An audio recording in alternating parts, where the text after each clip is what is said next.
Mental health is something that I believe brings together people on all sides of this chamber. There are 4 million Australians, people in every electorate, in every corner of the country, who suffer from mental health issues: anxiety, depression, eating disorders, bipolar, manic depression, and most tragically often ending in suicide, with 3,000 losses a year.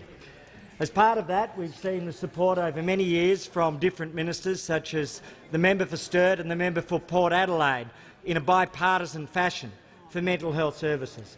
This budget continues that tradition with a commitment of $173 million for extension and expansion of mental health services. We've seen $11 million for prevention of suicide at suicide hotspots, something which the Prime Minister himself championed, given the tragic experiences in his own electorate.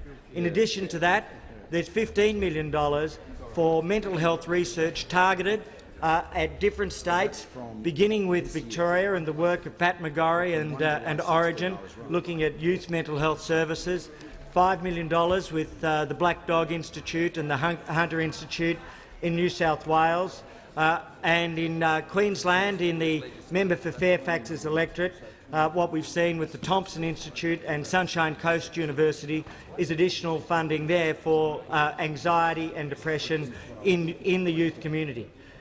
In particular, we've seen through the Veterans Health Package $58 million announced for looking at veterans' suicide and assisting in preventing that terrible scourge.